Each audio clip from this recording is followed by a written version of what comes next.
السلام عليكم ورحمة الله وبركاته. إن الحمد لله نحمده ونستعينه ونستغفره ونعوذ بالله من شرور أنفسنا ومن سيئات أعمالنا من يهده الله فلا مضل له ومن يضلل فلا هادي له وأشهد أن لا إله إلا الله وحده لا شريك له وأشهد أن محمدا عبده ورسوله صلى الله تعالى عليه وعلى آله وصحبه وسلم تسليما كثيرا. আম্মা বাদ, আল্লাহ রাব্বুল আলামিনের যাবতীয় প্রশংসা যে আল্লাহ রাব্বুল আলামিন আমাদের প্রতি পাঁচটি যে ইসলামের রকুন ফরজ রয়েছে তার একটি ফরজ হচ্ছে বাইতুল্লাহর হজ, যা জীবনে একবার ফরজ করেছেন যদি বাইতুল্লাহ পর্যন্ত পৌঁছার আর্থিক সামর্থ্য থাকে। সালাত এবং সালাম নাজিল প্রিয় মুহাম্মদ রাসূলুল্লাহ সাল্লাল্লাহু আলাইহি ওয়াসাল্লামের উপর, যিনি প্রথম হজ ফরজ হতেই বিদায় হজ আদায় করেছেন। আমাদের হজের প্রশিক্ষণ কোর্স চলছে, গত সপ্তাহ থেকে একটি পর্ব হয়েছে, আর আজকে ইনশাআল্লাহ তাআলা গুরুত্বপূর্ণ বিষয়গুলি নিয়ে আলোচনা করব। যে বিষয়গুলি নিয়ে আলোচনা করব, প্রথম বিষয়গুলি হবে হজের রোকন ফরজ, রোকনগুলিও ফরজ, হজের ওয়াজিবাত যেগুলি ফরজ। রোকন ওয়াজিবাত দুটি ফরজ, কারণ ওয়াজিব আর ফরজে কোনো পার্থক্য নাই, এই জন্য হজের ফরজ না বলে হজের রুকন বলবেন। হজের যখন আলোচনা আসবে তখন ওমরা ইনশাআল্লাহ তাআলা আলোচনা আসবে, যদিও ওমরা নিয়ম কানুন আপনাদের জানাই আছে যারা এখানে আরব দেশে থাকেন। ওমরা তো অনেকবারই করেছেন, আর ওমরার পদ্ধতির ওপর বিশেষ একটি আলাদা আলোচনাই রয়েছে, সুতরাং সেটা হয়তো পুরোপুরি আলোচনা করব না ওমরা সম্পর্কে। এই আর গানগুলি ওয়াজিবাতগুলি আলোচনা করব, আর তারপরে প্রতিদিনের কাজ হাজী সাহেবদের এই বিষয়গুলি আলোচনা করব, আর এর সাথে যদি সময় থাকে তো আরো কিছু বিষয় ইনশাআল্লাহ তাআলা, যাতে করে হজটা নবী করিম সাল্লাল্লাহু আলাইহি সাল্লামের তরিকায় করে আসতে পারেন যারা হজে যাবেন বা আগামীতে যাবেন। হজের একটি গুরুত্বপূর্ণ কাজ হচ্ছে বাইতুল্লাহর তাওয়াফ করা। বাইতুল্লাহর তাওয়াফ, এই তাওয়াফ কয়েক রকমের, এটা নিয়ে প্রথম আলোচনা করি। তাওয়াফের ক্ষেত্রে দুয়া একটি আপনাদের শোনাবো, সেজন্য তাওয়াফ নিয়ে আলোচনা করি। তাওয়াফ কত প্রকার যদি আপনাকে কেউ জিজ্ঞেস করে তো কি বলবেন? কত রকমের তাওয়াফ কি জানা আছে? হ্যাঁ, ফরজ, নফল, বাস দুই রকম। তাওয়াফ প্রথম গিয়ে যেটা তাওয়াফ করে মানুষ মক্কা গিয়ে, ওই তাওয়াফের নাম কি? তাওয়াফে কদম। মাশাআল্লাহ, দেখেন বেরিয়ে আসলো একটা নাম, তাই না?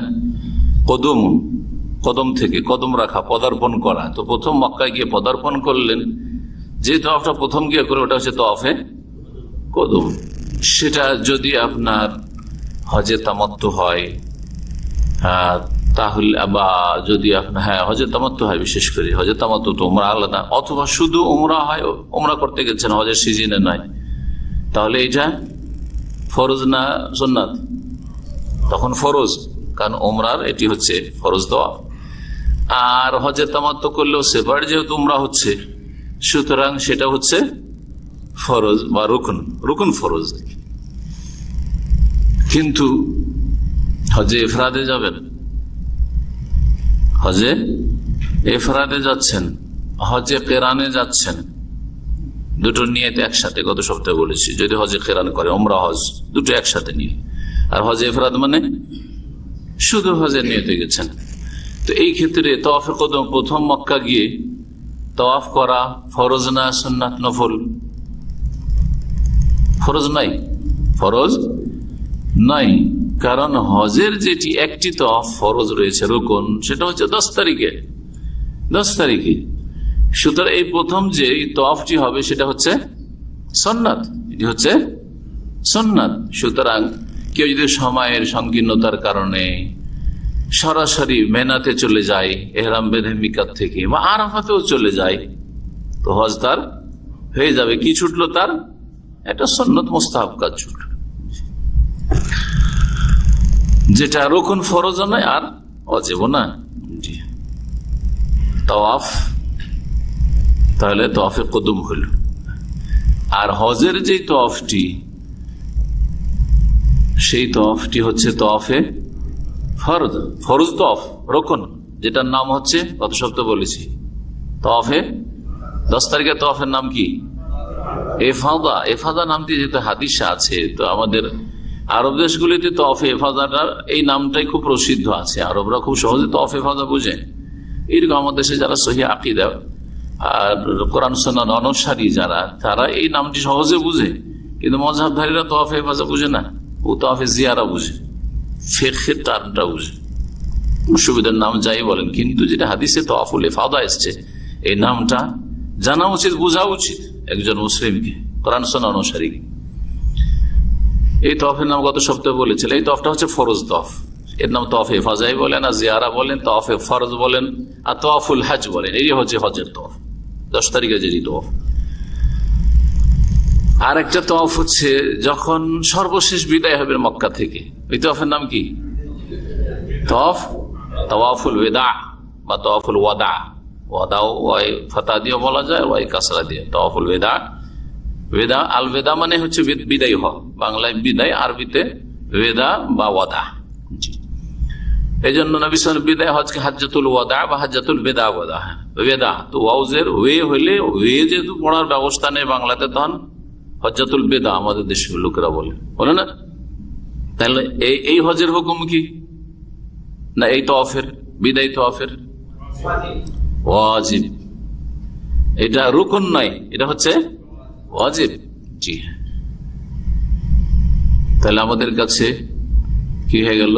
রুকন তওয়াফ হলো আর ওয়াজিব তওয়াফ হলো, ঠিক না? আর তওয়াফে কুদুম কোন কোন অবস্থায় সুন্নাত হইল, ঠিক না? জি। আর একটা তওয়াফ আছে, যেই তওয়াফটা আপনি যখন তখন সারাদিন করতে পারেন, নফল সালাত আদায় করেন, নফল নামাজ পড়ার মতো।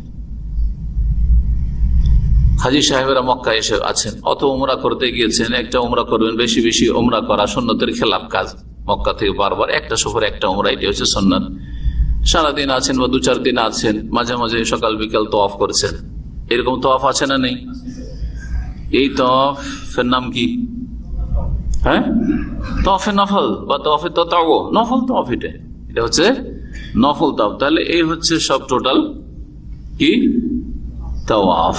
আর একটা তওয়াফ বলা যেতে পারে, কেউ যদি মান্নত করে, মান্নত তো বুঝে, নজর মানা, যে আল্লাহ করে এই কাজটা যদি হয়ে যায় তাহলে আমি, কেউ বলছে 10টা লোকের খাওয়াবে, কেউ যে 2 রাকাত নামাজ পড়বে, কেউ যে 5টা রোজা রাখবো, কেউ বলছে আমি বাইতুল্লাহর তওয়াফ করব। এই যে মানত করে ফেলেছে বাইতুল্লাহর তওয়াফ করব, তখন এই তওয়াফের হুকুম কি হবে? ফরজ। কারণ মানত পুরা করা, মানত যদি জায়েজ হয় তাহলে ফরজ। আর যে মানতটা যদি নাজায়েজ হয়, হারাম হয়, সে শিরক হওয়ার কারণে হারাম বা বেদাত হওয়ার কারণে হারাম, অথবা ইসলাম বিরোধী অন্য কোন পাপের কাজ, সেই জন্য সেটা হারাম, তাহলে সেই মানত পুরা করা হারাম। কেউ যদি মাজারে মানত করে, এটা খাসি জবাই করবো বাবার উদ্দেশ্যে, তাহলে শিরক, সুতরাং হারাম এই মানত পুরা করা। কেউ যদি বলে যে আল্লাহ আমার ছেলেটাকে ভালো করে দিল, বিদেশ পাঠা, আমি একটা মিলাদ করব, বেদাত, হারাম, বেদাত তো হারাম। জি।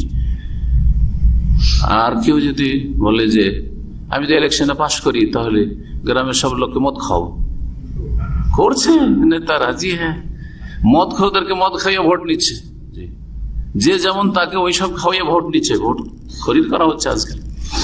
তো কথা হচ্ছে, এরকম যদি কেউ মানত করে তো সেটাও হারাম। তাহলে হারাম শুধু যারা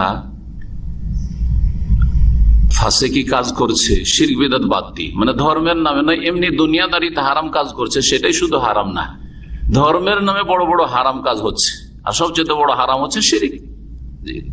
তো মান্নত কখনো পুরা করা ফরজ, আর কখনো শিরক, আর কখনো বেদাত, বেদাত তো বেদাত, আর কখনো নাজায়েজ, শিরক বেদাত সবগুলি নাজায়েজ। তো যাই হোক, তওয়াফ যেহেতু শরীয়তে আছে, সুতরাং তওয়াফের কেউ মানত করে তো সেটা কি হয়ে যাবে? ফরজ হয়ে যাবে। তওয়াফের এতগুলি প্রকরণ হইল। তওয়াফের ক্ষেত্রে তওয়াফ যে করবেন, তওয়াফ করতে গিয়ে হাজরে আসওয়াদ সামনে আসবে, কখনো এটা মনে করবেন না যে হাজরে আসওয়াদ আমার উপকার করতে পারে। নাহলে এটা আপনার শিরকি আকীদা হবে।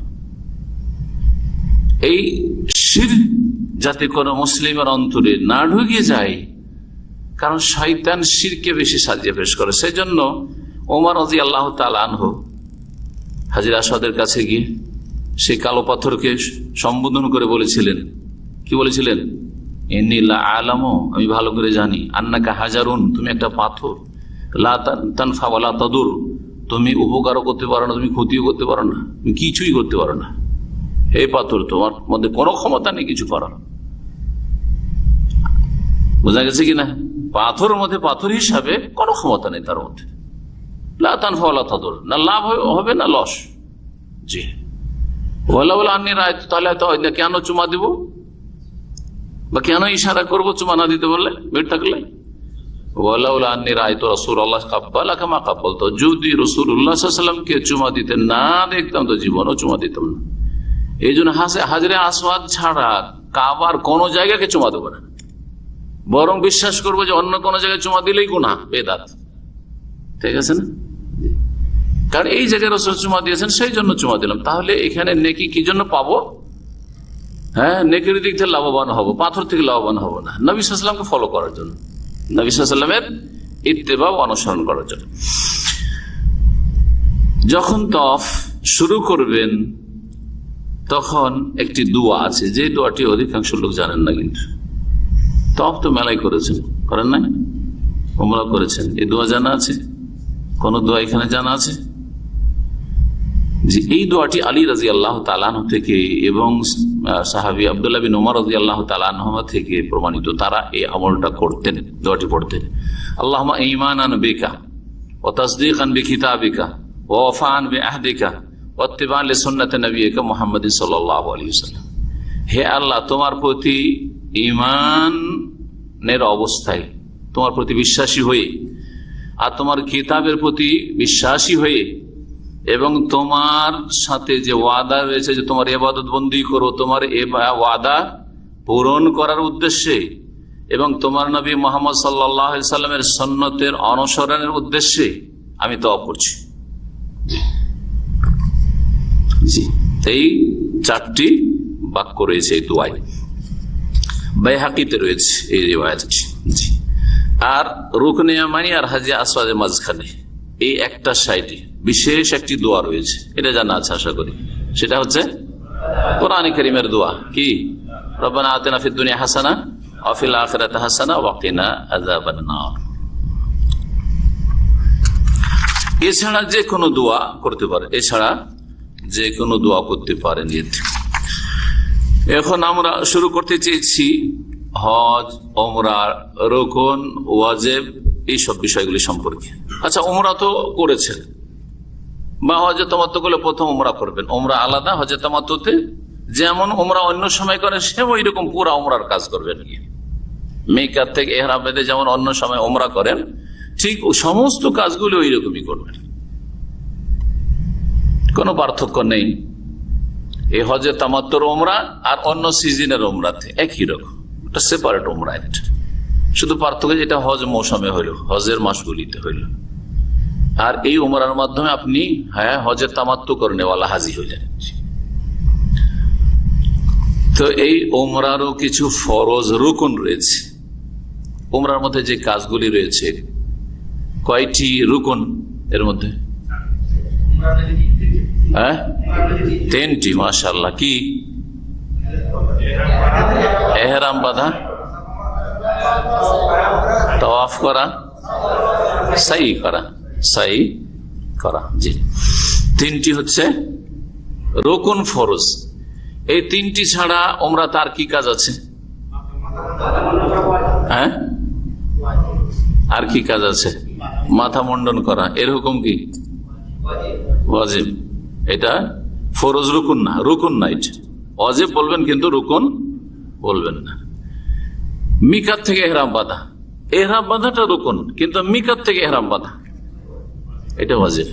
ওয়াজিব এবং বহিরাগত বাইরের যদি হাজি হন, যেমন এখান থেকে যাচ্ছেন আপনি মিকাতের বাইরে থেকে, তাহলে মিকাত থেকে ইহরাম বাঁধা। কেউ যদি ইহরাম তো বাঁধলো কিন্তু জিদ্দা থেকে ইহরাম বাঁধলো, জিদ্দায় নেমে, অথবা তায়েফ থেকে ক্রস করে যাওয়ার পরে মক্কাতে গিয়ে হোটেলে এহরাম বাঁধলো।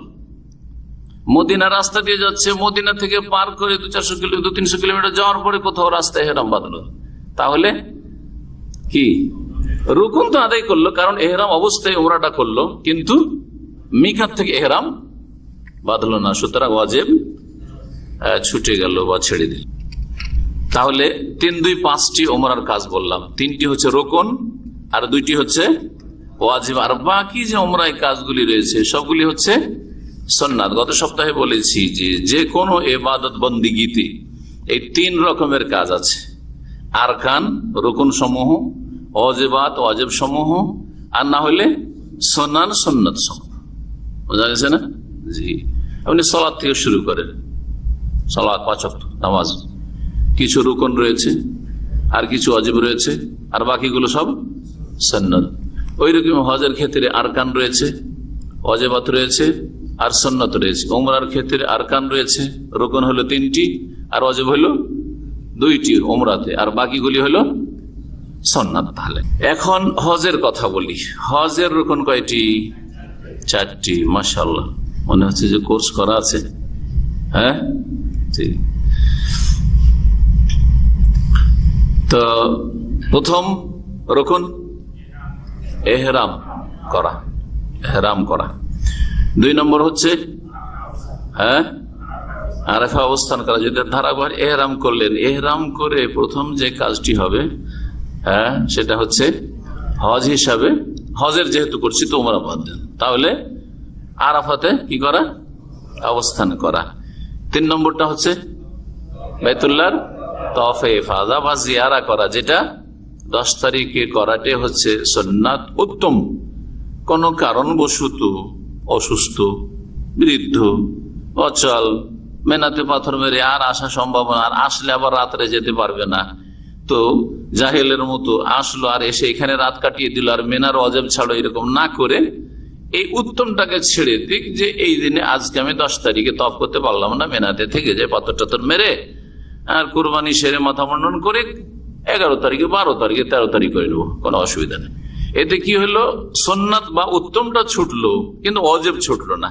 পক্ষান্তরে অধিকাংশ হাজিরা যারা বাংলাদেশ থেকে আসে, বেশিরভাগ তো সব বৃদ্ধ, তো এরা করে কি, পাথর মারার পরে দুপুরে বা বিকেলবেলা আসলো, যখনই আসুক না কেন আসলো আর মেনা ফিরে যায় না, ওই রাতটা হোটেলে কাটায়, তারপরে হয়তো গেলে যায়। অনেকে তো যায় না, অনেকে যায় না। অবাক হবেন, ভিআইপি হাজিদের সাথে 2 বছর ছিলাম গত ভিআইপি যারা, একবারে হিলটন ছেড়ে কি আর ওই মেনার খেমাতে থাকতে ভালো লাগে? ও তো নিরুপায় হয়ে গিয়েছে, বোঝা গেছে না? 5 স্টার ছেড়ে কি আর ওখানে ভালো লাগে? ওদের হজের গুরুত্ব হচ্ছে আরাফার 3টা বাস, আর তারপরে যেমন মেনা আসলো, পাথরটা মেরে আসলো, আসার পরে যে 10 তারিখে আসলো মক্কা, আর গেল না, ওই থেকে গেল 5 স্টার হোটেলে থেকে গেল। ওখানে বেশ কিছু বাংলাদেশি আছে, কর্মচারী কাজ টাজ করে, অথবা এদিক সেদিক খাদেম, ঘুরে ক্লিনার, ওদেরকে ভাড়া করলো, আর পয়সা তো কম দেয় না। এইখানকার গুলো দিলে তো অল্প স্বল্প পয়সা দিবে। এক দিনের পাথর মারা তাকে মজুরি দিয়ে দিল 100 রিয়াল, সেই চোখের সামনে। 50 রিয়াল কম না, 50-100 রিয়াল, একটা পাথর মেরে দিয়ে 50 বা 100 রিয়াল। এও চললো ভাড়াইটা, এরা হোটেলে শুয়েই থাকলো, না রাত্রে ওয়াজিবে গেল আর না পাথর মারতে গেল, এইখানেই থেকে গেল, আর ওর ভাড়াইটা পাথর মারছে। জি, এমন আক্ষেপ লাগে, পাথর যে মারছে, এক তো এইরকম বদল চলবেই না, পাথর অকালত চলবে না। 2 নম্বর কথা, পাথর মারার জন্য অন্তত হাজি সাহেব হইতে হবে, যে সে ওই বছরের হাজি।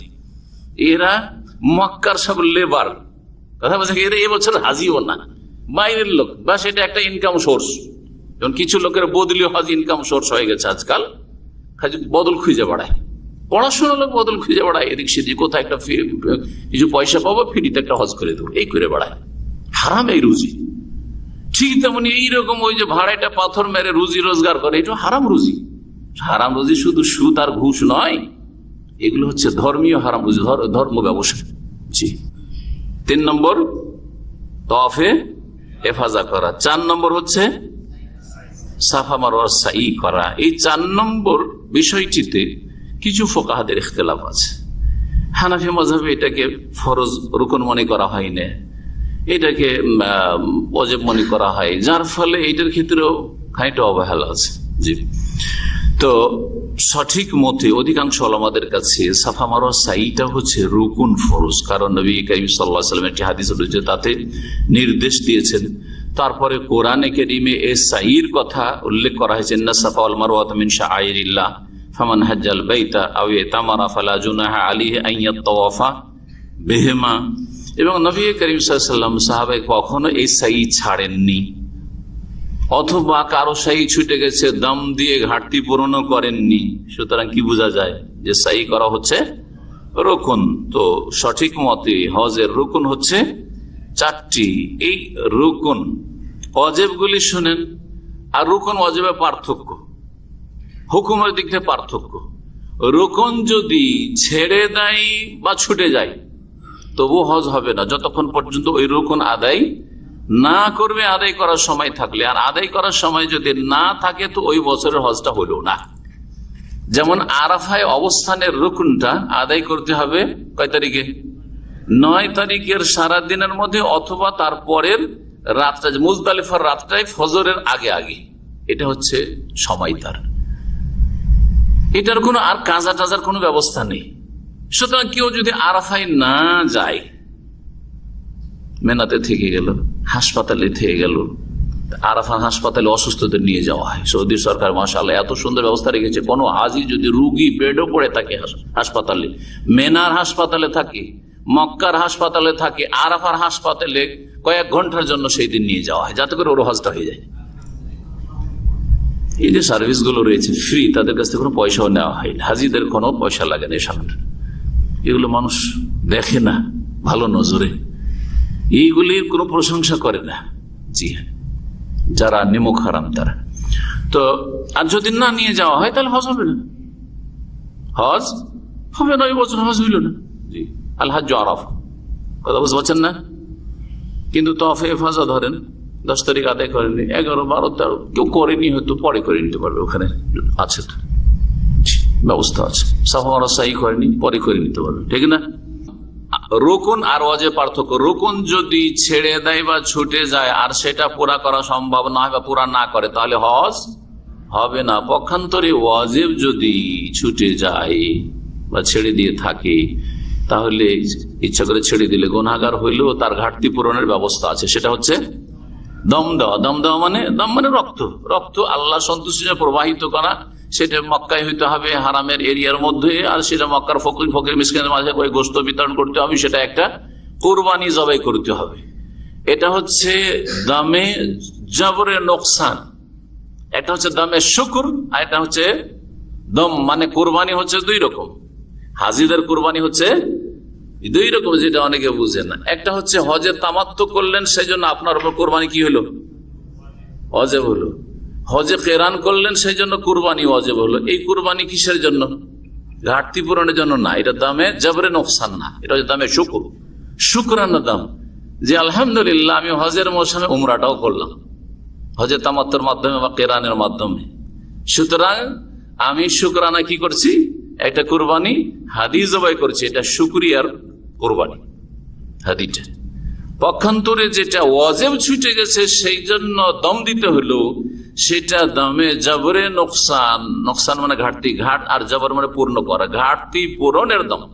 আমার ত্রুটি হয়ে গেছে হজে, সেই ত্রুটি মুক্ত হওয়ার জন্য এই দমটা বা কোরবানিটা জবাই করলাম। সুতরাং সেখান থেকে আপনার খাওয়া যাবে না, সেটা মক্কার গরিব মিসকিনে বিতরণ করতে হবে।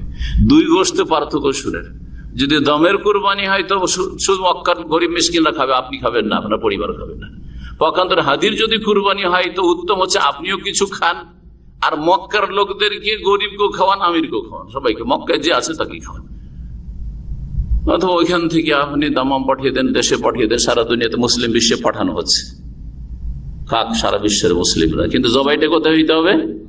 হাদি আর দম, যে ঘাটতি পূরণের, দুটোই জবাই হইতে হবে হারামের এলাকাতেই। আর সবচেয়ে উত্তম হচ্ছে হাদির ক্ষেত্রে সেটা যেন মেনাতে জবাই, কারণ মেনাতে রাসূলুল্লাহ সাল্লাল্লাহু আলাইহি ওয়াসাল্লাম 100 উট জবাই করেছেন। ইব্রাহিম আলাইহিস সালামের কোরবানি যেটা ছিল সেটাও ছিল মেনাতে ছিল। হজের অজেব কয়টি? 8টি, 7টি বলতে পারেন।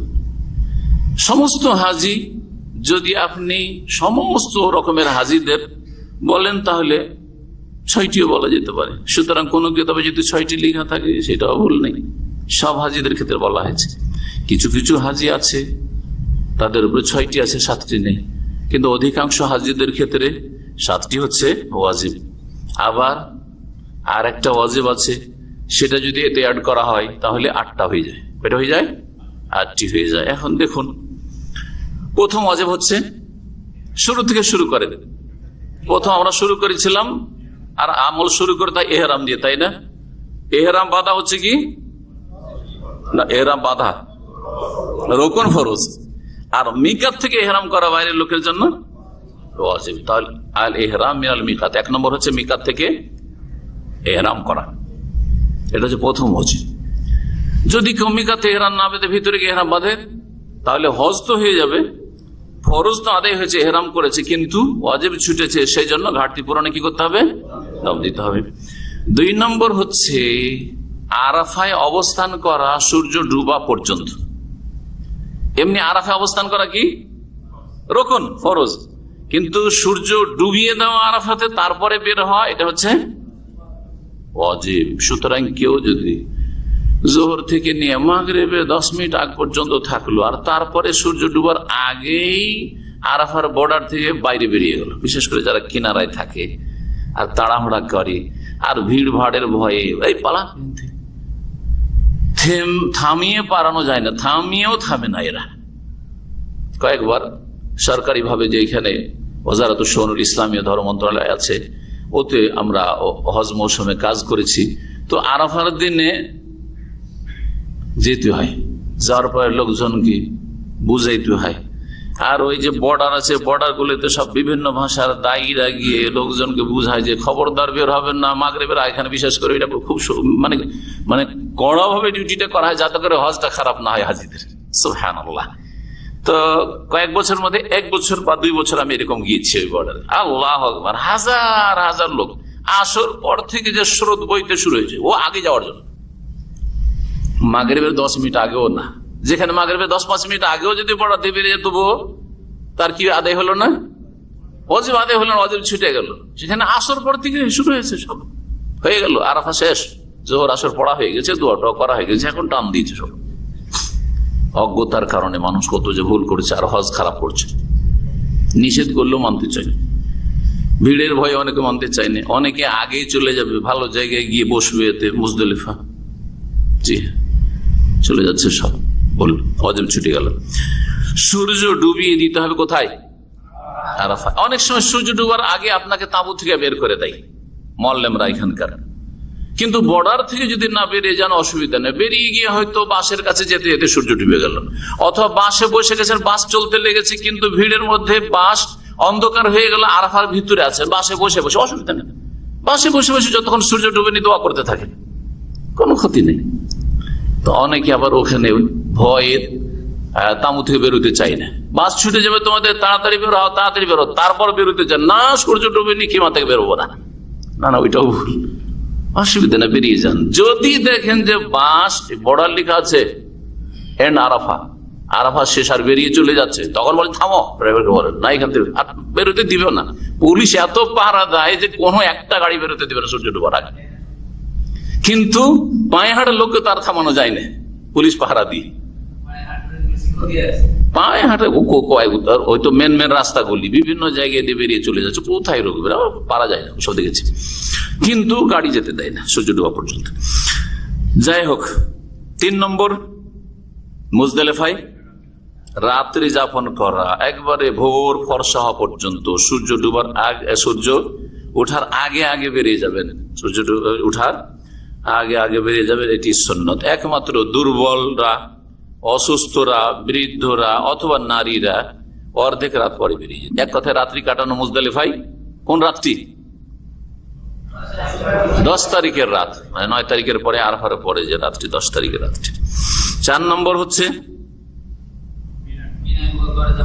ধারাবাহিক ভাবে বলি তাহলে ভালো হবে। এখন মেনায় পৌঁছলেন, মেনায় এসে প্রথম কাজ জামরায় পাথর মারা। পাথর মারার হুকুম কি? হ্যাঁ, পাথর মারা 10 তারিখ, 11, 12, 13 এই পাথর মারা হুকুম কি? রুকুন না ওয়াজিব? ওয়াজিব। তাহলে এটা কয় নম্বর হইল? হ্যাঁ, মুজদালিফা 4 নম্বর হয়েছে, তাই না? মুজদালিফা 4 নম্বর হয়েছে। 1 নম্বর কি বললাম? মিকাতে ইহরাম বাঁধা, আরাফায় সূর্য ডুবিয়ে দেওয়া, তারপরে মুজদালিফায় রাত্রি যাপন, 3টা হয়েছে। তারপরে আসলেন আপনি কোথায়? মেনায়। মেনায় এসে পাথর মারা 10 তারিখে বড় জামরাকে শুধু 7টি, 11, 12 তারিখে 3 7 21টি, এটা করেও চলে যেতে পারেন। আর 13 তারিখ যদি থেকে যান, মানে 12 তারিখের পরে রাতটা 13 তারিখের রাত থেকে যান ওখানে, তাহলে 13 তারিখের দিনেও 3 7 21টি পাথর মারা। পূর্ণ যদি উত্তম পাথর মারেন তাহলে কতটা পাথর মারতে হবে? 70টি পাথর মারতে হবে। আর যদি 13 তারিখে কমিয়ে দেন তাহলে 70-এ 21টা কমিয়ে দেন। বোঝা গেছে না? সবগুলি পাথর মারা, এই 4 দিনের টোটাল পাথর মারার হুকুম হচ্ছে একটি, সেটা হচ্ছে হজের ওয়াজিব কাজ। কয় নম্বর কাজ হইল? 4 নম্বর হয়েছে। 5 নম্বর হচ্ছে তারপরে, হ্যাঁ, কোরবানি করা। কোরবানি করাকে যদি ওয়াজিবাতের মধ্যে ঢুকান তাহলে 8টা হয়ে যাবে। যারা 7টা বলেছে এই কোরবানি করাটাকে ওতে করেনি, কারণ হজে এফরাদে কোরবানি যেহেতু নাই, তাহলে এফরাদকারী হাজার হাজার হাজি আছে যারা শুধু হজ করছে, তাদের জন্য তো কোরবানি নেই, সেজন্য ওরা গণায়নি সেটাকে। এখন আপনারা অধিকাংশ যেহেতু হজে তামাত্তু করবেন, সুতরাং এটাকে যদি একটা ওয়াজিব বলে অ্যাড করেন তাহলে এটা 5 নম্বর হয়ে যাবে, কোরবানি করা ওয়াজিব হলো। তারপরে মাথা মুন্ডানো, হ্যাঁ, 6 নম্বর ওয়াজিব। কিসের? হজের। মুন্ডানো হচ্ছে উত্তম, কিন্তু যদি কেউ ছোট করে চলতে চলবে কিনা? অল্প 2-4টা কাটলে এদিক সেদিক থেকে একটু এদিক সেদিক সেরে ছাটাছাটি করলো চলবে না, পুরো মাথা থেকে চুল নিতে হবে, পুরো মাথা থেকে চুল কাটতে হবে। এই জন্য মেশিন লাগানো হচ্ছে সবচেয়ে উত্তম কাজ। আর কেচিয়ে দেয়া কাটলে যাতে করে পুরো মাথা থেকে চুল কাটা হয়, একটু এদিক সেদিক কেটে আমি ছুটি যাব, আপনি ওপর দিক ছেড়ে দেন, জি না, জায়েজ নাই, হবে না, অজিবাদে হবে না। কয় নম্বর হলো? 6 হয়েছে। 7 নম্বর কি হইতে পারে? 7 নম্বর কি হইতে পারে? মেনাতে 11 আর 12 তারিখ এই 2টো রাত, মানে 10 তারিখের দিন আপনার মক্কার কাজগুলি সেরে এসে এখানে রাত্রি যাপন করা, এটা হচ্ছে 11 তারিখের রাত। আর 12 তারিখের রাত, এই 2টো রাত হচ্ছে ওয়াজিব। আর কেউ যদি তারপরেও সন্ধ্যা সূর্য ডুবিয়ে দেয় তাহলে 13 তারিখের রাতটাও হচ্ছে ওয়াজিব। জি হ্যাঁ, তো টোটাল এই 3টি বা 2টি রাত কাটানো হচ্ছে একটা ওয়াজিব, একটা ওয়াজিব। কয়টা হইল? 7টা হয়ে গেল। আর একটা কি বাকি থাকে? জি, যখন মক্কা থেকে বিদায় হবেন তখন 8 নম্বর হচ্ছে বাইতুল্লাহর বিদায়, তাওয়াফুল বিদা। এটা হচ্ছে মিন ওয়াজিবাতিল হজ, হজের একটি ওয়াজিব। টোটাল কতটি হলো তাহলে? এইভাবে গণাইলে 8টি হয়ে যায়। যারা 6টি বলেছে তারা কোরবানিকে মাইনাস করে দিয়েছে, কারণ কোরবানি সব হাজির উপর নেই। আর বিদায়ী তওয়াফকে মাইনাস করলে, কারণ বিদায়ী তওয়াফ ঋতুবতী মহিলার নেই। জি হ্যাঁ, যদি কোনো মহিলার সব কাজ শেষ হয়ে গেছে আর হঠাৎ করে মাসিক চলে আসে, আর তার এখন ফ্লাইট ছুটে যাবে অথবা বাস ছুটে যাবে, ওকে এখন চলে আসতে হবে দাম্মাম, হ্যাঁ, তাহলে কি 4-5 দিন আরো বসে থাকবে বিদায় তওয়াফ করার জন্য? নবী করিম সাল্লাল্লাহু আলাইহি ওয়াসাল্লামের স্ত্রী উম্মুল মুমিনিন সাফিয়া রাদিয়াল্লাহু তাআলা হজের সব কাজ শেষ হয়ে গেছে, শুধু বিদায় তওয়াফটা বাকি আছে, আর হাদাত মাসিক চলে আসলো। নবী সাল্লাল্লাহু আলাইহি ওয়াসাল্লাম জানতে পারলেন আর ভাবছেন যে হয়তো তওয়াফে যেটা জিয়ারা বা ইফাদা সেটাই হয়তো করেনি, কিন্তু বললেন অন্যান্য স্ত্রীরা যে না, ইন্নাহা তাওয়াফ আল ইফাদা, তাওয়াফ ইফাদা করে ফেলেছে, মানে যেটা রুকুন তাওয়াফ সেটা করে ফেলেছে 10 তারিখ, ওটা হয়ে গেছে। তখন নবী সাল্লাল্লাহু আলাইহি ওয়াসাল্লাম ফালা এযান, তাহলে আর এখানে থাকার দরকার নেই, ওর জন্য মাফ, এখানে ছাড় রয়েছে, চলে আসতে পারে। হয়ে গেল ওয়াজিবাত না? এছাড়া যতগুলি কাজ রয়েছে 8 আর 4 কয়টা হইল 12টি কাজ হজে জানা অত্যন্ত জরুরি, কারণ এগুলিতে ঘাটতি হলে বড় ধরনের ঘাটতি থেকে গেল হজে আপনার। আর বাকি যতগুলি কাজ আছে শুরু থেকে শেষ পর্যন্ত সবগুলি হচ্ছে সোনানুল হজ, হজের সুন্নাত, হজের সুন্নাত। সুতরাং সুন্নাত দুই একটা উদাহরণস্বরূপ বলি, তাহলে তখন বাকি বুঝতে পারবেন। তালবিয়া পাঠ করা, লব্বাইক আল্লাহুম্মা লব্বাইক করা কি সুন্নাত। হাজরে আসওয়াদে চুমা দেওয়া, হ্যাঁ বলেন সুন্নাত। তওয়াফের সময় হজের তো তওয়াফে নেই, কিন্তু উমরার তওয়াফে আছে, ইজতিবা আছে। তওয়াফে একমাত্র তওয়াফ ইজতিবা, যেটা একমাত্র তওয়াফে কুদুম আছে, এটা মাসলা জানেন। অনেকে ভুল করে না জানার কারণে। ইজতিবা মানে বুঝেন, ইজতিবা মানে কি? ইজতিবা মানে ইহরামের কাপড়টা বগলের নিচে দিয়ে ডান কাঁধ খোলা রাখা, এটা হচ্ছে ইজতিবা। বগলের নিচে দিয়ে রাখা আর কাঁধটা খোলা রাখা।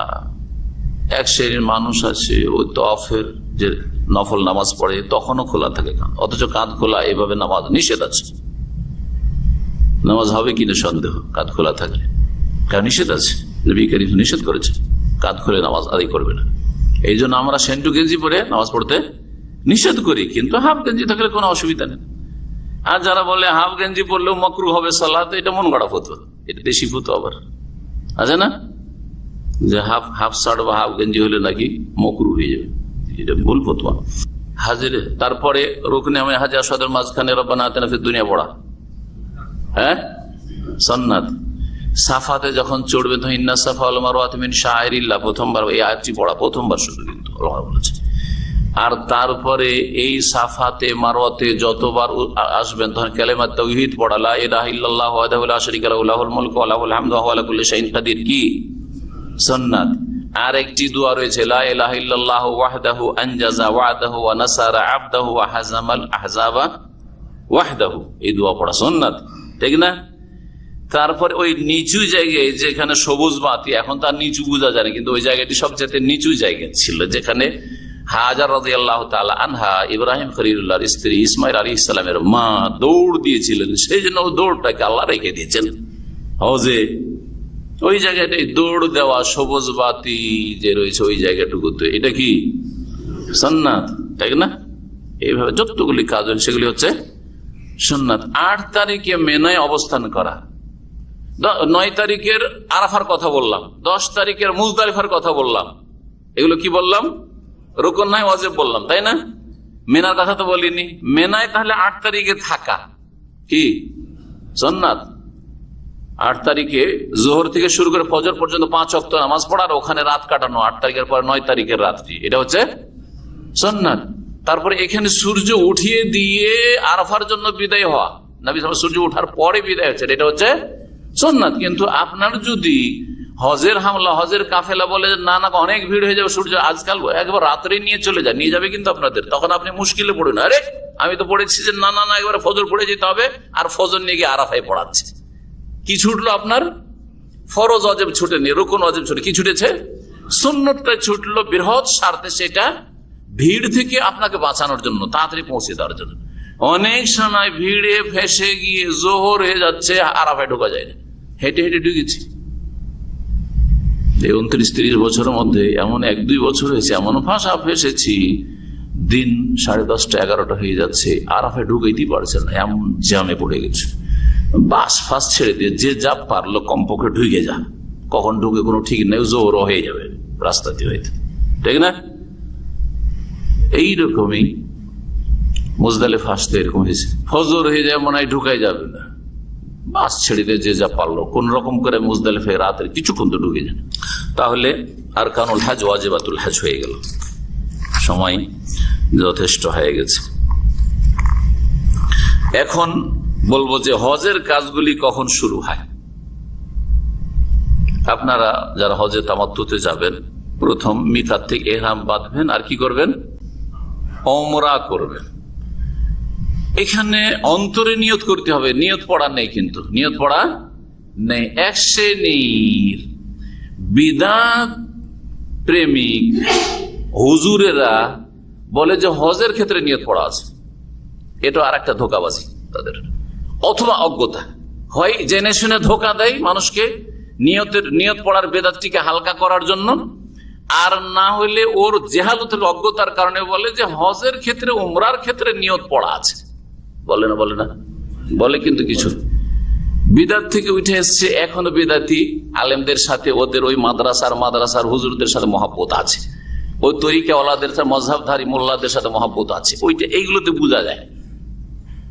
ওইরকম একজন বক্তা আজকাল তার এক চাইতে বলেছে, আর একাধিক অনেকে লিখেছেও তাদের, যে হজ আর উমরার ক্ষেত্রে নিয়ত পড়া আছে। আমি বলবো হজ উমরার ক্ষেত্রেও নিয়ত পড়া বিদাত। ভালো করে শুনে না, ভালো করে, হজ উমরার ক্ষেত্রেও নিয়ত পড়া বেদাত।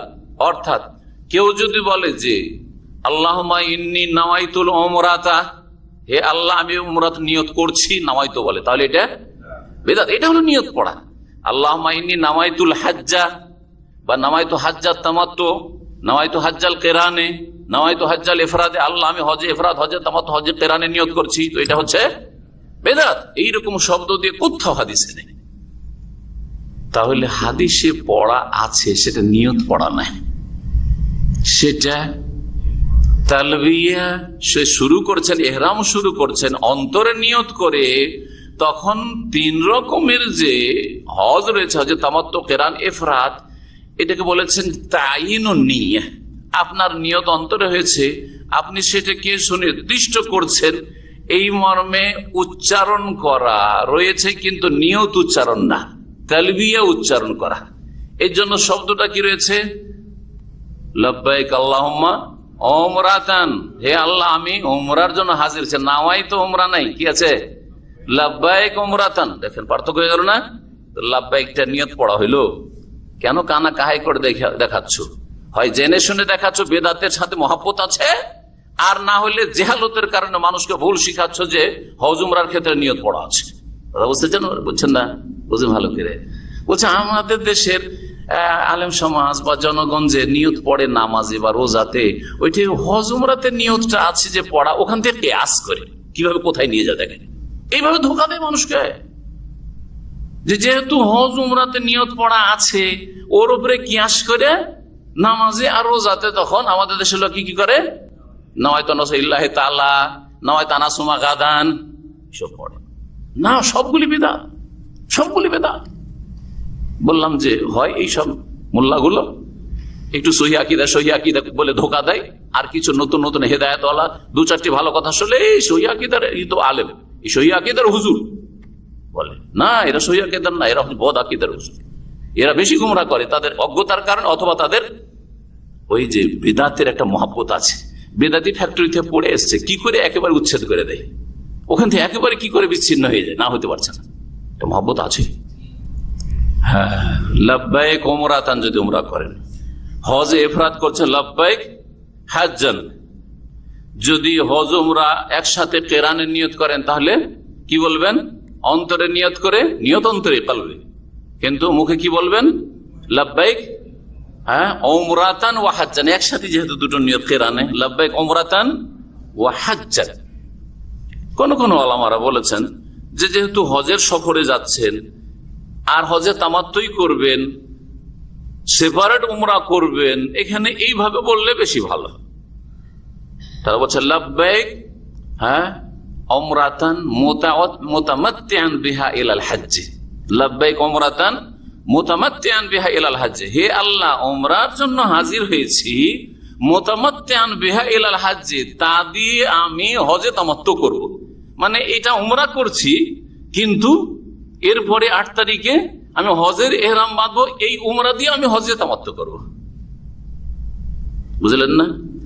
এই বলাটা মুস্তাহাব। বাস, যদি কেউ লব্বাইক উমরাতানও না বলে, লব্বাইক হাজ্জানও না বলে, কিচ্ছু না বলে, অন্তরে নিয়ত করলো, হেরামের কাপড় পরলো, আর সেলাই করা কাপড় পুরুষ মানুষ খুলে দিল, মহিলারা যে কোনো লেবাস পোশাক করবে, আর তারপরে মিকাত থেকে এহরাম করে নিল, অন্তরের এহরামের নিয়ত করলো, আর এহরাম যেসব কাজগুলি রয়েছে করে ফেললো, সুন্নাত মুস্তাহাব যা কিছু আছে, ব্যাস যথেষ্ট। অন্তরে ইন্নামাল আমালু বিন্নিয়াত, আর নিয়ত হয় অন্তরের সংকল্প।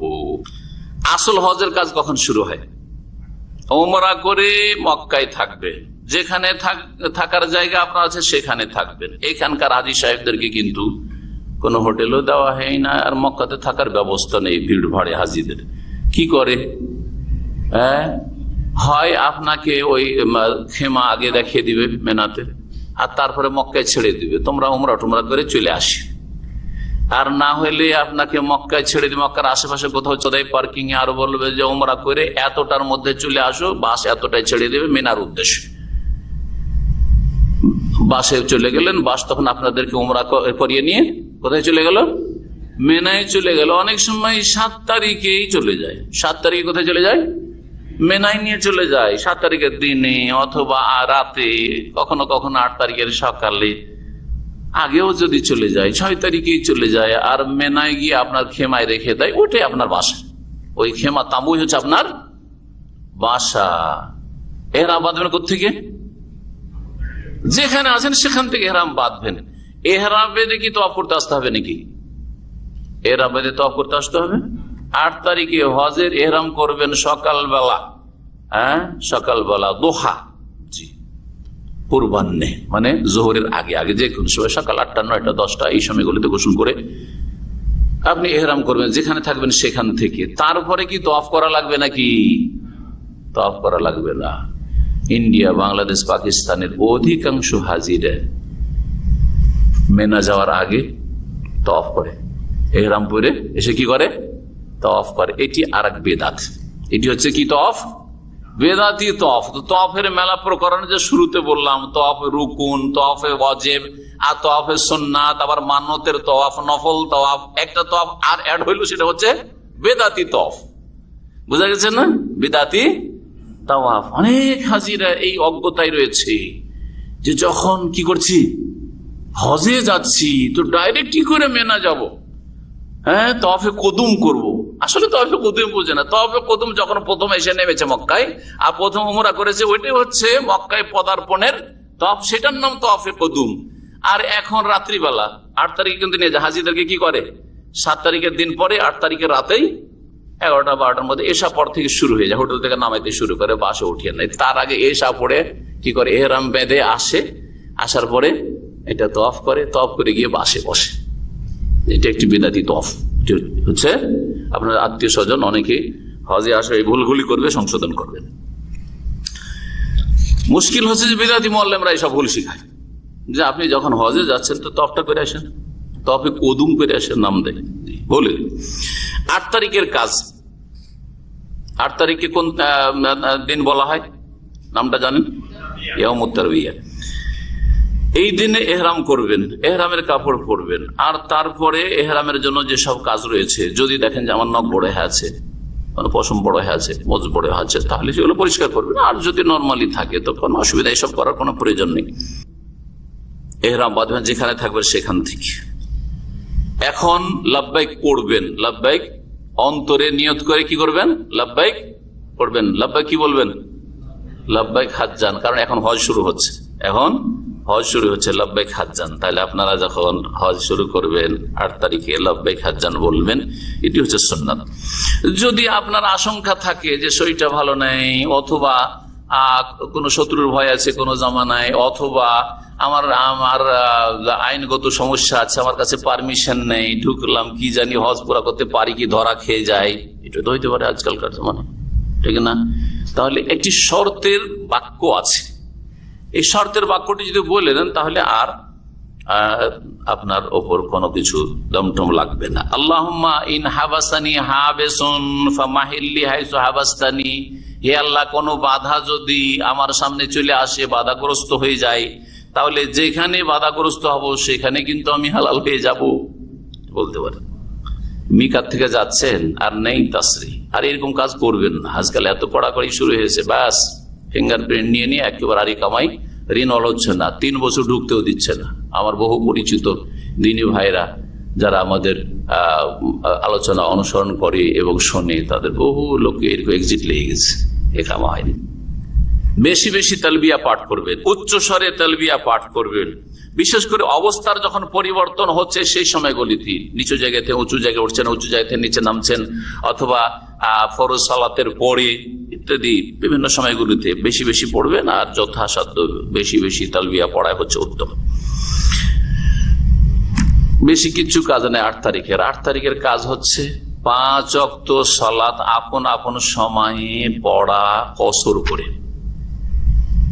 কি করবেন? কসর করবেন। আর আপন আপন জমা টমা নাই। জোহরের সময়, আসর, মাগরিব, এশা, ফজর 5 ওয়াক্ত সালাত আদায় করবেন। কোথায়? মেনায়। এই 5 ওয়াক্ত সালাত আদায় করবেন। এই দিনটা আর রাতটা এখানে কাটানোর হুকুম কি বললাম একটু আগে? সুন্নাতে। জি। ব্যাস 9 তারিখে যখন সকাল হইল, সূর্য ওঠার পরে যাওয়া সুন্নাত। কোথায়? 9 তারিখ হচ্ছে আরাফার দিন। আরাফায় চলে যাবেন। আরাফায় যাওয়ার পথে খুব বেশি বেশি তালবিয়া পাঠ করবেন। আরাফা থেকে ফিরার পথে খুব বেশি বেশি, নবী এত বেশি তালবিয়া পাঠ করেছেন যে আওয়াজ বসে গেছে, গলার আওয়াজ বসে গেছে, ভেঙে গেছে। কিন্তু যেমন বললাম যে সূর্য ওঠার পরে যাওয়াটা হচ্ছে উত্তম, কিন্তু আগেও যদি নিয়ে চলে যায় তাহলে উত্তমটাই ছুটলো। আপনার বৃহৎ স্বার্থে আপনি তাদের সাথ দেবেন আর আগে চলে যাবেন, অসুবিধা নেই এই ক্ষেত্রে।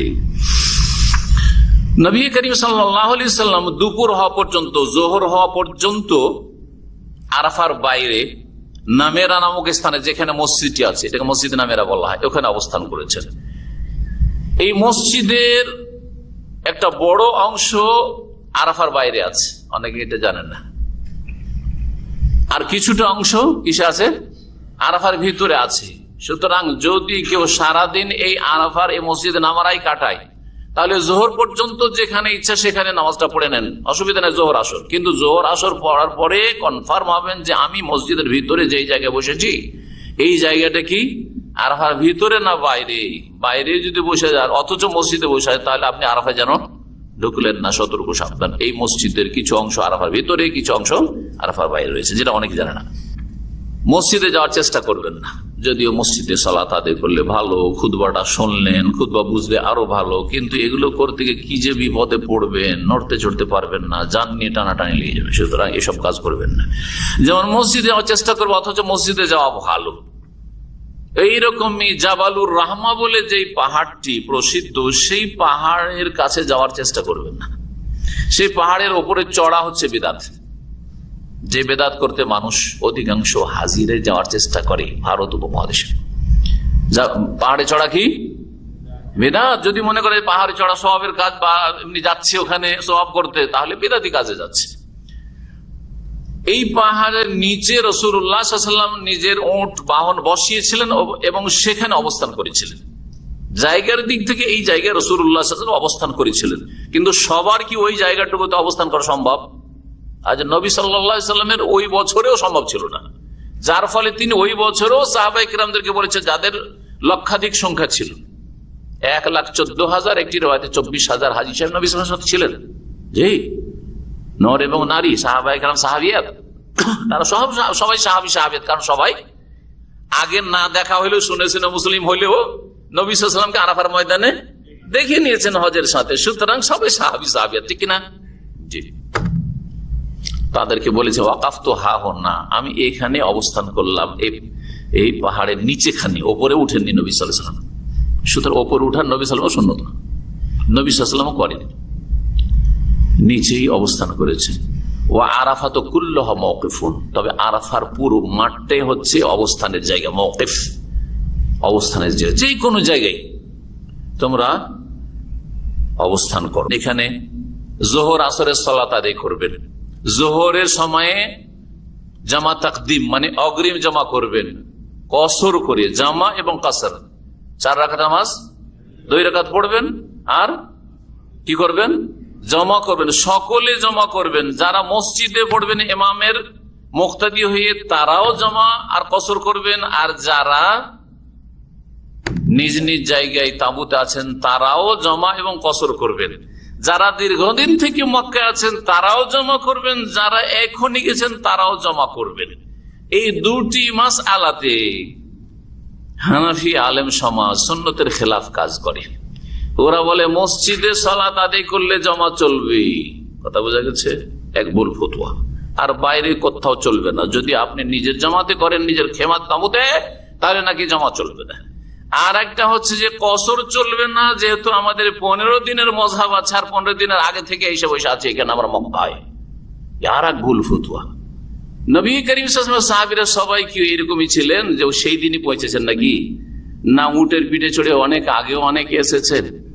আচ্ছা, নবী সাল্লাল্লাহু আলাইহি ওয়াসাল্লাম সবাই কি বাইরের হাজী ছিলেন না মক্কারও হাজী ছিলেন? মক্কার হাজী ছিলেন না? নবী করিম সাল্লাল্লাহু আলাইহি ওয়াসাল্লাম বিদায় হজের সকলকে নিয়ে জমা করেছেন আর কসর করেছেন। কথা বোঝা গেছে? সবাই তার সাথে জমা করেছেন আর কসর করেছে। কাউকে এই কথা বলা হয়নি যে তোমাদের যারা মক্কার লোক তারা তো মুকিম, সুতরাং তোমরা পুরা নামাজ পড়ো, কসর করি না, কথা বলেছেন না। পক্ষান্তরে যখন মক্কা বিজয়ের বছর 8ম হিজরিতে এসেছিলেন, ভালো করে বিষয়টি বুঝেন, যুক্তিটি দলিলটি, মক্কা বিজয়ের বছর 8ম হিজরিতে যখন আসলেন, মক্কা বিজয় হলো আর জামাত করে সালাত আদায় করলেন, তখন বললেন রাসূলুল্লাহ সাল্লাল্লাহু আলাইহি ওয়াসাল্লাম যে দেখো আমি ইমামতি করব, আমি মদিনার লোক মুসাফির, আর যারা আমার সাথী সঙ্গীরা মদিনা থেকে এসেছে তোমরা মুসাফির। আর ইয়া আহলা মাক্কাতা, হে আহলে মক্কা, আতিম্মু সালাতাকুম, তোমরা তোমাদের সালাত পুরা 4 রাকাত করে পড়ো। ফাইন্না কওমুন সাফারুন, কারণ আমরা হচ্ছে মুসাফির জাতি, আমরা মদিনাবাসী মুসাফির, সুতরাং 2 রাকাত পড়ে সালাম ফিরে দেব, তোমরা মক্কার লোকেরা কি করো, বাকি 2 রাকাত করে পুরা করো। যদি মেনাতে এইরকমই মাসলা হইতো যে 15 দিন আগে থেকে আমরা বাংলাদেশ থেকে হজ করতে এসেছি, অনেকদিন হয়ে গেল, সুতরাং আমাদের পুরা নামাজ পড়বো, আসরের সময় আসর পড়বো, জোহরের সময় জোহর পড়বো, এই জমা চলবে না, আমরা ইমামের সাথে পড়িনি, খেমাতে পড়ছি, এইসব যদি ফতোয়া থাকতো হ্যাঁ নবী সাল্লাল্লাহু আলাইহি ওয়াসাল্লামের সুন্নতে, তাই নবী সাল্লাল্লাহু আলাইহি ওয়াসাল্লাম বলতেন যে মক্কার লোকেরা তোমরা যেমন মক্কা বিজয়ের বছর তোমরা নামাজ পুরা করেছো, তোমরা মক্কার লোক, তোমাদের কসর চলবে না মেনাতে এসে 5 কিলোমিটার দূরে, সুতরাং তোমরা কি করো, পুরা নামাজ পড়ে, কথা বলেছেন। সেই জন্য এই ভুলগুলি দেশি হাজিরা নিজের মজহাবের অনুসরণ করতে গিয়ে সুন্নতের খেলাফ করে, সুন্নতের খেলাফ হজ করে।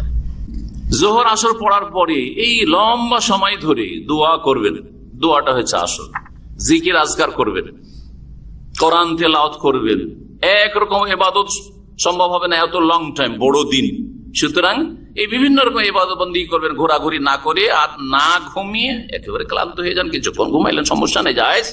কিন্তু কথা হচ্ছে এখানে আপনি ঘুমাইতে যাননি, এখানে আল্লাহ সন্তুষ্টি হাসিলের জন্য গেছেন, এখানে জীবনের সমস্ত গুনাহ খাতা থেকে ধুয়ে মুছে একবার নিষ্পাপ শিশুর মতো হয়ে আসার জন্য গেছেন, আপনি এখানে কিছু পাওয়ার জন্য, চাওয়ার জন্য গেছেন। সুতরাং এই সময়ের মূল্য দেবেন এবং সময়কে ভালো কাজে লাগাবেন।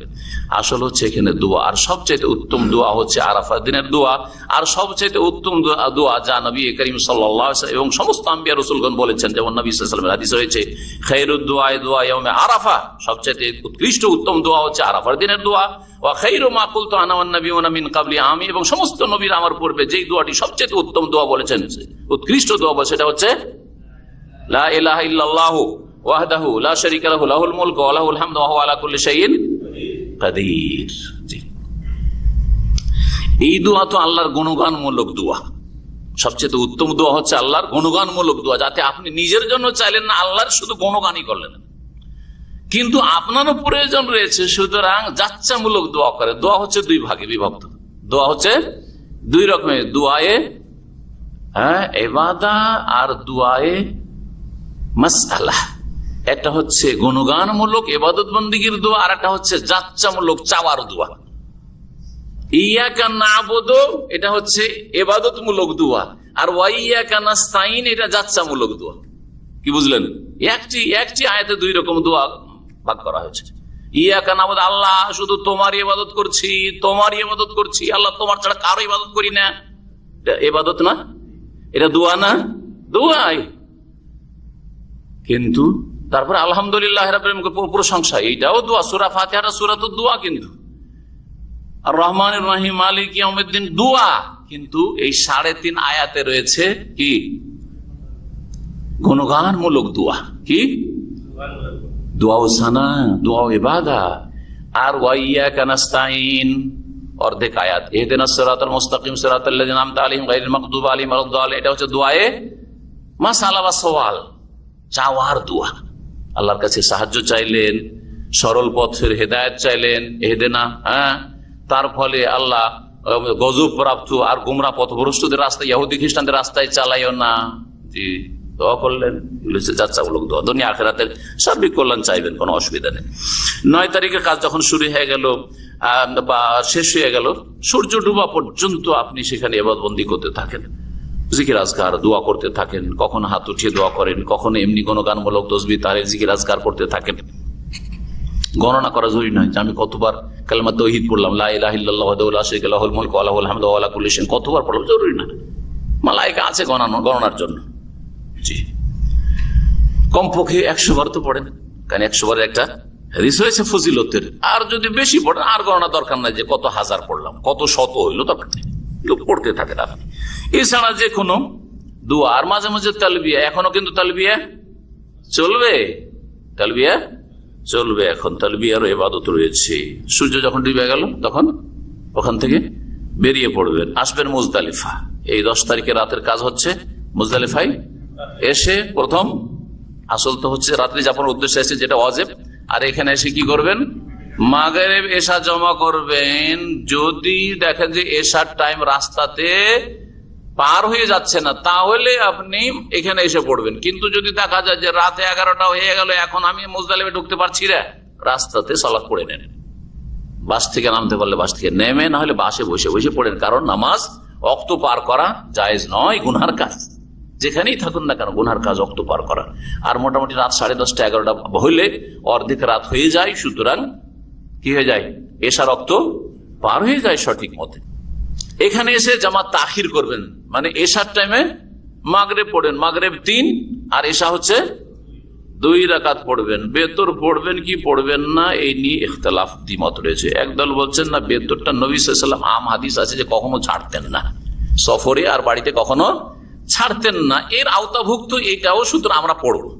আর একদল বলছেন যে ঠিক নির্দিষ্ট করে নির্ধারিত করে কোনো হাদিস নেই যে মুজদালিফায় বিদায় হজে রাসূলুল্লাহ বেতর পড়েছেন, কোনো প্রমাণ নাই, সুতরাং বেতর এখানে পড়ব না, অসুবিধা নেই। কেউ বেতর পড়লে পড়ুক, নিষেধ করবেন। আর কেউ যদি বেতর নাও পড়ে তো অসমস্যা নেই, কারণ এই বিষয়টা অত স্পষ্ট বিষয় নেই, সুতরাং এটাও চলতে পারে, যে এটা যাকে ভালো লাগে করবে। আল্লাহু আলাম। 10 তারিখ হয়ে যাচ্ছে, এখন ফজর হয়ে গেল। ফজরটা কোথায় পড়বেন? হ্যাঁ, মেনায় ফজর পড়বেন, রাত্রে মুজদালিফাতে ফজর পড়বেন। একমাত্র বললাম যে শিশুরা, মহিলারা, বিরুদ্ধরা, তাদেরকে অর্ধেক রাতের পরে নবী করিম সাল্লাল্লাহু আলাইহি ওয়াসাল্লাম যাওয়ার অনুমতি দিয়েছেন যে তোমরা আগে ভাগে চলে যাও ভিড় থেকে বাঁচার জন্য। আর ওই রকমই তাদের সঙ্গী যদি যুবকরাও থাকে, ধরেন আপনার স্ত্রীর সাথে আপনি যুবক মানুষ আছেন, বাবার সাথে বাবার মায়ের খেদমতে আপনি যুবক মানুষ এখান থেকে গেছেন, অসুবিধা নেই, তাদের সাথে চলে যাবে। এই নয় যে আপনারা যান আমি আসছি, কোথায় হারিয়ে যাবে, ঠিক না? তো আপনি তখন ওই বৃদ্ধের হুকুম নিতে পারবেন, শিশুদের নারীদের হুকুমে আপনি ছাড় পেয়ে যাবেন। 10 তারিখ সকালবেলা ফজর পড়ার পরে কিন্তু ওখানে দোয়া করা, মুজদালিফায় দোয়া করা সুন্নাত। পারলে দোয়া করবেন, কিছু সময় হইলেও দোয়া করবেন, ফরসা হওয়া পর্যন্ত, সূর্য ওঠার আগে আগে বেরোবেন, কিন্তু ফরসা হওয়া পর্যন্ত দোয়া করেন। অনেক সময় দোয়া করার সময় দেয় না, বাসে বসিয়ে দেয়, চলো তাড়াতাড়ি, না হলে দেরি হয়ে যাবে, ভিড় হয়ে যাবে, বসে যান বাসে, বাসে বসে বসে দোয়া করতে থাকেন, বাসে বসে বসেই দোয়া করতে যতক্ষণ পর্যন্ত মুজদালিফার মাঠ থেকে বেরিয়ে না গেছে। তারপরে মিনা আসেন, মিনা আসার পরে কয়টি কাজ 10 তারিখের, গত সপ্তাহে কিন্তু বলেছিলাম 10 তারিখের কাজ হচ্ছে 5টি।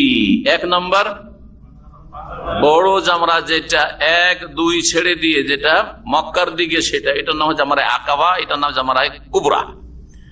এই জামরায়ে আকাবাতে 7টি পাথর মারবেন, ইউকাব্বিরু মা কুল্লি হাসাতিন, আল্লাহু আকবার, আল্লাহু আকবার করে প্রত্যেকবারে আল্লাহু আকবার, বিসমিল্লাহ আল্লাহু আকবার না, কুরবানি জবাই করছেন না যে বিসমিল্লাহ আল্লাহু আকবার, এখানে অনেকে বিসমিল্লাহ আল্লাহু আকবার বলে প্রত্যেকবার, এই ভুলটা করে। আর ওই যে হাজরে আসওয়াদের সামনে যখন আসে ইশারা করে বিসমিল্লাহ আল্লাহু আকবার, বিসমিল্লাহ আল্লাহু আকবার প্রত্যেকবার, এটাও একটা ভুল। প্রথমবার বিসমিল্লাহ বলেন, কারণ ভালো করে শুরু করছেন, কি বলবেন? বিসমিল্লাহ আল্লাহু আকবার, তারপর আল্লাহু আকবার, আল্লাহু আকবার, আল্লাহু আকবার। ওই রকমই হাজরে আসওয়াদের ইশারার ক্ষেত্রে দ্বিতীয়বার তৃতীয়বার আল্লাহু আকবার, আল্লাহু আকবার। বোঝা গেছে কিনা? ইউকাব্বিরু মা কুল্লি, প্রত্যেক অঙ্করে তাকবীর পাঠ করুন। যখন প্রথম পাথরটা মারতে শুরু করলেন, তালবিয়া স্টপ, আর লাব্বাইক পড়া জায়েজ নয়, শেষ। হাত্তা কাতা তালবিয়া, নবী সাল্লাল্লাহু আলাইহি ওয়াসাল্লাম এখানে তালবিয়া বন্ধ করে দেয়, সুতরাং আপনাকে এখানে থেমে যেতে হবে, আর লাব্বাইক পড়া নেই। এখন অন্যান্য জিকির আজকার করেন। পাথর মারা হইল। 2 নম্বর কাজ, কুরবানি নিজের হাতে করলে নিজে করলেন। আর যদি কাউকে ওকিল বানিয়ে দিতেন ব্যাংকে অথবা কোনো ব্যক্তিকে বিশ্বস্ত, তাহলে কোরবানি আপনার কখন হইলো সেটা দেখার বিষয় নেই, কোরবানির কাজ আপনার হয়ে গেছে, যেহেতু কাউকে আমানত আপনি দিয়ে দিয়েছেন, দায়িত্ব দিয়ে দিয়েছেন। 3 নম্বর কাজ, মাথা মুন্ডন করা বা মাথার পুরো মাথা থেকে চুল ছোট করা, আর মুন্ডন করাই হচ্ছে উত্তম। 3 বার করে নবী সাল্লাল্লাহু আলাইহি ওয়াসাল্লাম রহমতের দোয়া দিয়েছেন মুন্ডনকারীকে, আর একবার দিয়েছেন, চতুর্থবারে দোয়া দিয়েছেন চুল ছোটকারীকে। তো মাথা মুন্ডন করবেন, আর তারপরে তখন আপনি প্রাথমিক হালাল হয়ে গেলেন। এহরামের কাপড় খুলে দেন। এহরামে যত নিষিদ্ধ কাজে সবগুলি প্রায় হালাল, প্রাথমিক হালাল। একমাত্র একটি কাজ হালাল হবে না, সেটা হচ্ছে স্ত্রীর সাথে থাকলে তার সাথে যৌনাচার চলবে না। জি হ্যাঁ, মেলামেশা বা তার যে ভূমিকাগুলি রয়েছে ওগুলো চলবে না, রসিকতা ইত্যাদি, অলিঙ্গন, নিজের কামভাব নিয়ে তার সাথে কথা বলা, এসব চলবে না যতক্ষণ পর্যন্ত আপনার কি না হয়েছে, বাইতুল্লাহর তওয়াফ না হয়েছে। যখন এই কাজগুলি হয়ে গেল, গোসল করেন, পরিষ্কার হয়ে যান, আপনার কাপড় পরে নেন। জি হ্যাঁ, এটা হচ্ছে উত্তম। কিন্তু কেউ যদি ইহরামের কাপড়ে থেকে যায়, কাপড় বদলাবার ব্যবস্থা নেই, ওই কাপড়ে যদি চলে যায় তওয়াফ করতে, তওয়াফ হবে কি হবে না? হয়ে যাবে, তওয়াফ হয়ে যাবে। কিন্তু এইখানে ইস্তেবা চলবে না, বগলের নিচে আর ইহরাম চলবে না। কিন্তু এটা ভালো করে জানেন, অনেকে ভাবে যে যেহেতু ইহরাম পরে আছি তাহলে কি করতে হবে, এখানে মনে হয় ইস্তেবা না। ইস্তেবা তওয়াফে কদম ছাড়া আর কোনো তওয়াফে নেই। বাস এটা কথা মুখস্থ করে নিলে হয়ে যাবে কাজ। কথা বুঝতে পেরেছেন? জি, বাইতুল্লাহর তওয়াফ হয়ে গেল। কয়টা কাজ হইল? 4টা। 5 নম্বর কাজ হচ্ছে সাফা মারওয়ার সাই করা। সন্ধ্যা হইতে হইতে চেষ্টা করেন ফিরে আসার। একটু রাতও যদি হয়ে যায়, রাতের অধিকাংশ সময়টা মেনাই কাটাইতে হবে। তাহলে আপনাকে বলা হবে যে রাত যাপন করলেন কোথায়। কিন্তু রাত 2-3টার সময় যদি আপনি মেনা আসেন, তো কি বলা হবে আপনাকে, যে রাত কোথায় কাটিয়েছেন? হয় মক্কায় কাটিয়েছেন, না হয় রাস্তায় কাটিয়েছেন। মেনায় কাটিয়েছেন বলা যাবে না। সুতরাং এটার খেয়াল থাকতে হবে। জি, এখন কোন তারিখ চলে আসলো? 11 তারিখ চলে আসলো। 11 তারিখ 12 তারিখ এই 2 দিনের কাজ মাত্র 2টি। কি? পাথর মারার দিনে জাওয়ালের পরে, মানে মাথার উপর থেকে সূর্য ঢলে যাওয়ার পরে 3টি জামরাকে মেনার দিক থেকে শুরু করবেন। প্রথম জামরাই উল্লাহ, তারপরে 7টি পাথর মেরে ওখানে দোয়া করবেন। 10 তারিখে কিন্তু দোয়া নেই। কোন তারিখে 10, 11, 12, 13 কোন তারিখে ওই শেষ জামরা যেটা, সেটাতে কিন্তু দোয়া নেই। দোয়া আছে প্রথম জামরায় পাথর মারার পরে, তারপরে দ্বিতীয় জামরায় পাথর মারার পরে 7টি করে, আর তারপরে তৃতীয় জামরা, যে জামরা আকাবাতে পাথর মারবেন, যেমন 10 তারিখে দোয়া করেন, তেমনি 11 তারিখেও 12 তারিখেও দোয়া করবেন না। দিনে পাথর মারা, যেটা হচ্ছে ওয়াজিব কাজ একটা। আর একটা ওয়াজিব কাজ হচ্ছে যে 11 আর 12 তারিখ রাত্রিটা মেনাতে যাপন করা। দিনটা মেনাতে কাটানো উত্তম সুন্নাত। কেউ যদি মেনায় দিন কাটায় আর একজন মক্কা যায়, জোহর আসরটা পড়ে চলে আসি, কে বেশি সওয়াব পাবে? মেনাওয়ালা বেশি সওয়াব পাবে। 1 লক্ষ ওইদিকে চিন্তা করে না যে 1 লক্ষ করে তো ওই জোহর আসরে 2 লক্ষ পেয়ে গেল। না না না, ওর চাইতে বেশি পাবে। কারণ নবী করিম সাল্লাল্লাহু আলাইহি সাল্লাম 11-12 তারিখ জোহর আসর এই নামাজগুলি কোথায় পড়েছেন? মেনাতে পড়েছেন। আপনি হজের কাজে আছেন, এখানে থাকা উত্তম, কিন্তু জায়েজ আছে। দিনে দিনে যেতে পারেন, আসতে পারেন কারোর সাথে দেখা সাক্ষাতের জন্য, বা তওয়াফ করার জন্য, অথবা আপনি এমনি মক্কা আপনি নামাজ পড়ার জন্য গেলে যেতে পারেন, জায়েজ আছে। কিন্তু উত্তম হচ্ছে মেনাতে অবস্থান করা। সময় শেষ হয়ে গেছে আর আলোচনা প্রায় শেষ হয়ে গেছে। রাত্রি যাপন করা আর কি করা? পাথর মারা। এই দুটো কাজ। পাথর মারতে হবে জাওয়ালের পরে, সূর্য মাথার উপর থেকে গড়ে যাওয়ার পরে। তার আগে সকালবেলা পাথর মারলে হবে না। 11 তারিখে আর 12 তারিখে। 12 তারিখের সূর্য ডুবার আগে আগে বেরিয়ে যান, যদি বেরিয়ে যেতে হয়। তাজিল, এটাকে তাড়াতাড়ি করে চলে যাওয়া বলা হয়। কিন্তু যদি আপনি সূর্য ডুবিয়ে দেন ইচ্ছা করে, সূর্য ডুবা পর্যন্ত নিয়ত ছিল না যে চলে যাব, সূর্য ডুবার পরে বলছেন না আর ভালো লাগে না, চলে যাই মক্কা, না জায়েজ নাই। কিন্তু আগে থেকে নিয়ত আছে আমি বেরিয়ে যাব, চলে যাবো এখান থেকে। পাথর মারা শেষ হয়ে গেছে, ভিড়ে জামে পড়ে গেলেন আর গাড়ি বের হইতে পারলো না, সূর্য ডুবে গেল মেনাতে, কোনো অসুবিধা নেই। অথবা আপনি পাথর মারলেন আর পাথর মারার পরে আপনি নিয়ত শেষ করে দিয়েছেন আমার এখান থেকে আমি চলে যাব, কিন্তু আপনার তাঁবুতে ফিরে আস্তে আস্তে আর ওখান থেকে মেনার মাঠ থেকে বের হইতে হইতে সূর্য ডুবে গেল, কোনো অসুবিধা নেই। কথা বুঝতে পেরেছেন না? কারণ আগে নিয়ত আপনি শেষ করে ফেলেছেন। আজকে যদি সূর্য ডুবিয়ে দেন বা ডুবে যায় বা নিয়ত থাকে যে আমি থাকবো, তাহলে 13 তারিখের রাতটাও ওয়াজিব। আবার তার পরের দিন জোহর পরে পাথর মারা ওয়াজিব 13 তারিখ পর্যন্ত যদি থাকেন তাহলে বেশি উত্তম। আল্লাহ কোরআনে কারীমে বলছেন, ফামান তাআজ্জালা ফি ইয়াওমাইনি ফালা ইসমা আলাইহি, কেউ যদি 2 দিনে তাড়াতাড়ি করে চলে যায় হজ করে মিনা থেকে তাহলে কোনো গুনাহ নেই। ওমান তাআখারা ফালা ইসমা আলাইহি, আর কেউ যদি দেরি করে লেট করে 13 তারিখ পর্যন্ত আর পাথর মারে আর 13 তারিখে রাতটা যাপন করে এখানে, তাহলে তারও কোনো গুনাহ নেই। লেমানিত তাকা, তবে এটা হচ্ছে ওই ব্যক্তির জন্য যে মুত্তাকি পরহেজগার। তাহলে তাকওয়া আল্লাহ ভীরুতার দাবি হচ্ছে যে আপনি উত্তম হজ করবেন, যেই হজ রাসূলুল্লাহ সাল্লাল্লাহু আলাইহি ওয়াসাল্লাম করেছেন। কি করেছেন? তিনি 13 তারিখ পর্যন্ত মিনাতে অবস্থান করেছেন। সুতরাং বিশেষ করে যদি জীবনের প্রথম হজ হয়, ফরজ হজ হয়, তা আমি বলবো যে উত্তমটা করবেন। দেখা দেখি 80% লোক চলে যাচ্ছে মিনা থেকে, খালি খালি ভালো লাগে না, সাথী বন্ধুরা সবাই চলে গেল, এরকম চিন্তা করে আপনি যাবেন না, থাকেন, আপনি থাকেন। জি, এটা হচ্ছে উত্তম। এখানে আজকের আলোচনা শেষ করছি। আর মোটামুটি এতে হজ শেষ। আর যখন মক্কা থেকে বিদায় হয় তার আগে কি করবেন? একটি হজে বাকি আছে, সেটা হচ্ছে বিদায় তওয়াফ। বিদায় তওয়াফ কোন তারিখে করবেন? কোন নির্দিষ্ট তারিখে? যেদিন বের হবেন তার কিছুক্ষণ আগে, যেই দিন আপনি মক্কা ছাড়বেন তার কিছুক্ষণ আগে যেখানে বের হন, আপনি এখন মক্কা ছেড়ে চলে যাচ্ছেন, আপনি যেতে যাবেন আর আসবেন না, তাহলে ওই দিনই বিদায় তওয়াফ। 10 দিন আরো 20 দিন থাকবেন, হাজি সাহেবেরা অনেকে 10-20 দিন থাকবেন, 1 মাস আরো থাকবেন, তাহলে 1 মাস বিদায় তওয়াফ করবেন। শেষ দিন বিদায় তওয়াফ। বিদায় তওয়াফের বেশি দুনিয়াদারির কাজ করবে না। বিদায় তওয়াফ করার পরে রাস্তাতে যেতে যেতে কিছু কেনাকাটা অথবা যে কোনো কারণে একটু লেট হয়ে গেল বাস বা কিছু, সেই জন্য সেটা আলাদা কথা।